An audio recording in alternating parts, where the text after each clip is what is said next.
کی حکمت بھری باتیں۔ ایک بادشاہ نے اعلان کر رکھا تھا کہ جو اچھی بات کہے گا اس کو 400 دینار دیے جائیں گے۔ ایک دن بادشاہ رعایا کی دیکھ بھال کرنے نکلا۔ اس نے دیکھا ایک 90 سال کی بوڑھی عورت زیتون کے پودے لگا رہی ہے۔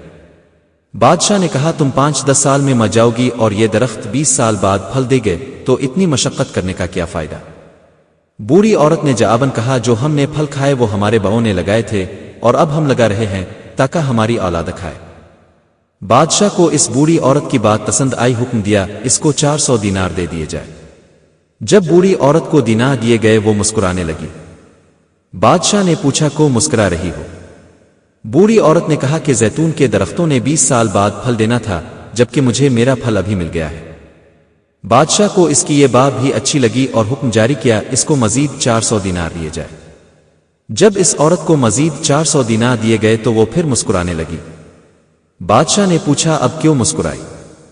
بوڑھی عورت نے کہا زیتون کا درخت پورے سال میں صرف ایک بار پھل دیتا ہے جبکہ میرے درخت نے 2 بار پھل دے دیے ہیں۔ بادشاہ نے پھر حکم دیا اس کو مزید 400 دینار دیے جائے۔ یہ حکم دیتے ہی بادشاہ تیزی سے وہاں سے روانہ ہو گیا۔ وزیر نے کہا حضور اب جلدی سے کو نکل آئے۔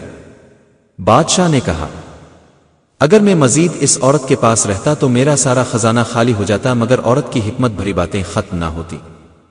اچھی بات دل منہ لیتی ہے، نرم رویہ دشمن کو دوست بنا دیتا ہے، حکمت بھرا جملہ بادشاہوں کو بھی قریب لے آتا ہے۔ اچھی بات دنیا میں دوست بڑھاتی اور دشمن کم کرتی ہے اور آخرت میں ثواب کی کثرت کرتی ہے۔ آپ مال و دولت سے سامان خرید سکتے ہیں مگر دل کی خریداری صرف اچھی بات سے ہو سکتی ہے، لہذا دل کے خریدار بنے، مال کے طلبگار نہ بنے۔